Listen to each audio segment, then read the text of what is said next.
Doctor Babasaheb Ambedkar यांच्या पुतळ्यामागील विनोद wine shoppe हटवण्यासाठी आझाद समाज पक्षाने प्रशासनाला 18 जानेवारीपर्यंत मुदत दिली होती। मात्र वाईन शॉप हटवलं न गेल्यामुळे अनुयायांनी वाईन शॉपची तोडफोड केली। तसेच वाईन शॉप स्थलांतरित न झाल्यास पालकमंत्र्यांना 26 जानेवारीला ध्वजारोहण करू देणार नाही असा इशाराही आंदोलकांनी प्रशासनाला दिला आहे। यावेळेला पोलीस प्रशासनाने आक्रमक झालेल्या हल्लेखोरांना ताब्यात घेऊन त्यांच्यावरती कायदेशीर कारवाई केली आहे।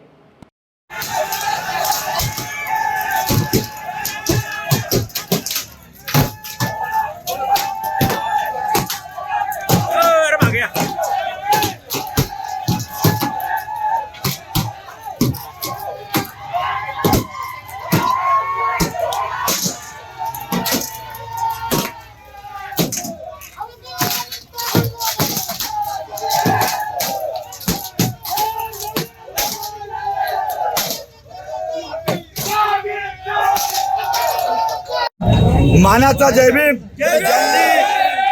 या आव्हानाला प्रतिसाद देत या जातीयवादी डॉक्टर बाबासाहेब आंबेडकर यांच्या पुतळ्याला अनधिकृत म्हणणाऱ्या विनोद वाईन शॉपच्या मालकाच्या त्या दुकानाला फोडलेलं आहे। आज फक्त दुकानाचं बोर्ड फोडलं गेलेलं आहे।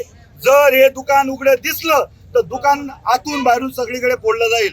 आंबेडकरी समुदायाच्या सगळ्या तरुणांना विविध पक्षाच्या संघटनेच्या आजपर्यंत जे निवेदनं दिली होती, प्रशासनाने त्या बाबतीमध्ये अत्यंत सैल भूमिका घेतली होती, त्याचा आम्ही तीव्र निषेध करतो।